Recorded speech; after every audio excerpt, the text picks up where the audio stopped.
All right, pick a good one. We have lots of colors in there. Just one. What does it say? Little red cat. Say it loud. Little red cat. Little red cat! I've always wanted a pretty new dress. No. It's not a new dress, or a new doll, or a box of candy. Then what is it?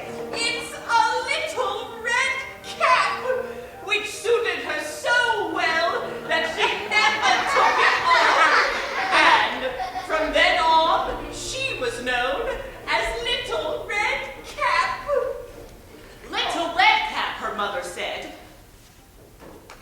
Little Red Cap? Who, me? Yes, you. Who else? Here are some cakes and a bottle of our best wine. Take them to your grandmother.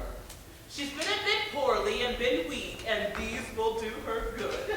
Don't go wandering off the path in a daydream, or you'll ruin that bottle of wine and spoil those cakes.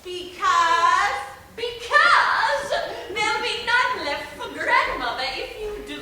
And when you go into her room, make sure you say nice and loud, "Good morning," instead of peeping into every corner, opening every closet, and fumbling through every drawer first. Little Red Cap held her mother's hand and said, "Don't worry, I'll do everything just as you say." Her grandmother lived out in the woods, a good half-hour's walk from the village. And as soon as Little Red Cap stepped into the woods, the words left its drooling lips. The wolf made one leap off the bed and wolfed down poor Little Red Cap.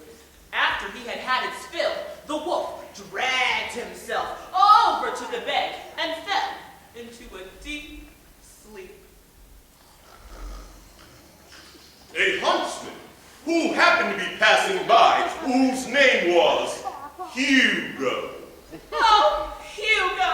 thought, how lovely the old woman is snoring. I'd better see if anything's wrong. So he went into the house, and when he reached the bed, he saw the wolf spread out like a horrible blanket. "So, you've come here, you vile creature. I've wanted to catch you for a long, long time." The huntsman took aim with his gun and was off. Did you guys enjoy that story? That's what we like to hear. Well, who would like to choose our next story? Oh, right here in the pink. All right, mix them up for you. There you go, choose one. Good one.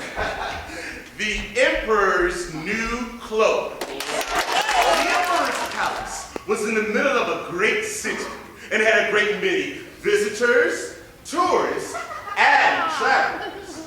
One day, however, two tricksters arrived in town. They were famous for being swindlers and had come from a nearby city where they had heard of the Emperor and his love for fine apparel. So they packed their bags, hired two horses and a carriage, and made their way to the city. Two tricksters. I'm Snap. And we are wonderful weavers. And talented tailors. Weavers of the most wonderful, Most beautiful. most everything fabric. We have created a magical clock that is exquisite. Light as a feather. Finer than sunshine. Invisible as air. In fact, only the clever, smart, and highly intelligent people can see it. The king got wind of this. A fabric so light and fine that only the smart can see it. I must have a new suit made from such a fabric. They measured the king. The Emperor! Oh, the Emperor, your majesty. Oh. 32 inches. 32 inches.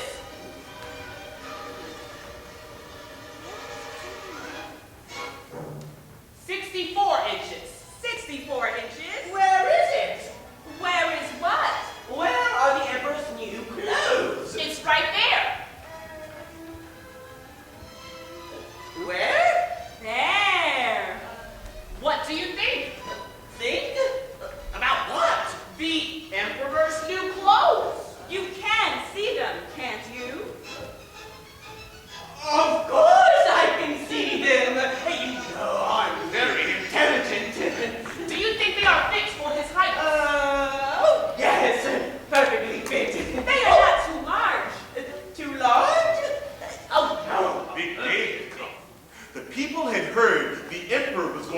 appearance on his birthday in his new suit of clothes. Here we are, Your Majesty.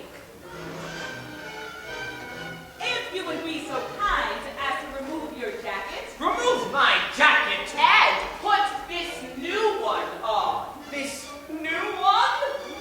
Oh. And please, take off your trousers. Take off my trousers. And put on these new ones. These new ones? Oh. Does it have a vest? Does it have a vest? Of course! How silly of us to have forgotten. I've heard so much about it. Well, here it is. The vest? Yes! Your Majesty! Oh, wasn't that fun? Well, who would like to choose our next story? Oh, right here. Here we go. I'll mix them up for you. And now you pick. Let's see what we have. Oh, another good one. The Princess and the Pea. Knock, knock. The Queen answers it. Yes, what is it? May I come in? I'm all wet and cold from the storm. Sorry, this is a castle, and only royalty are invited in. Knock, knock, knock. Yes, what is it? But I am a royal. I am a princess from a faraway land. Well, you certainly don't look like a princess. I am, though. Well, come in. Yes. Come here. Ah, Your Majesty. Go and fetch me all the mattresses you can find. Yes, Your Majesty. Fetch all the mattresses that I can find. He was so eager to please the Queen that he took all the mattresses off of all the beds in the castle. He even took his own, and the Queen's, and the King's as well. The Queen summoned the Chancellor. Chancellor! Yes? Come here at once, Your Majesty. Go and find me all of the pillows and eider-down quilts. Yes, Your Majesty. Find all the pillows and eider-down quilts. And he did. Queen and took the pea and placed it under all that eider-down, under all those quilts, under all those pillows, and under all those mattresses. And then offered it to the stranger as a place to sleep.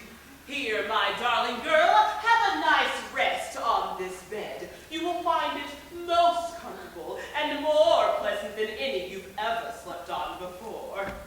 Thank you for your hospitality and kindness. Then she climbed to the top of it to sleep. What's happening? What's going on? It's a test. A test? Yes, a test. What kind of test? Oh, a test. Oh, never you mind. Just wait and see. Who would like to choose our next story? Right back here on the corner. Hey, there you go. Let's see. Oh, Rumpelstiltskin. One day that he met the king. The king! And to make himself seem special, he boasted, I have a daughter who can spin. Yep. And she's not very old. Did you say straw into gold? No. Oh. Yes! Filled this straw and gave her a spinning wheel. What is it? It's a spinning wheel. What's a spinning wheel? Oh, never mind. Get going. You will have all night ahead of you. But if you haven't spun all of this straw into gold by dawn, you will die. Good evening, Mistress Miller.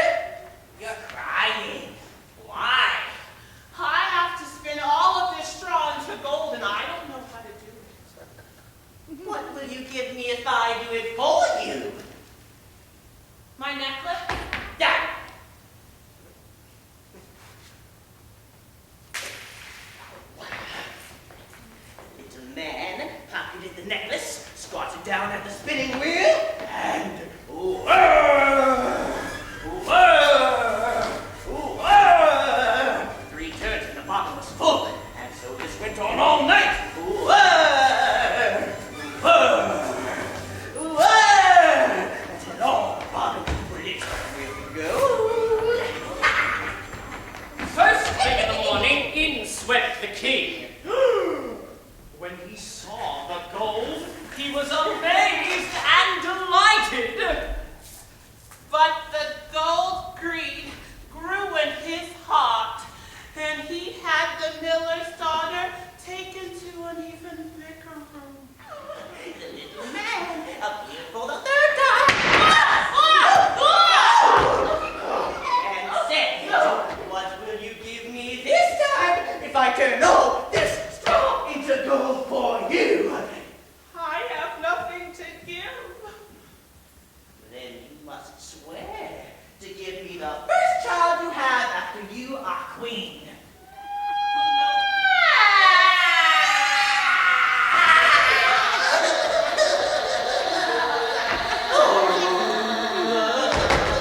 The little man took pity on her and said, "I will give you 3 days. If you can find out my name by then,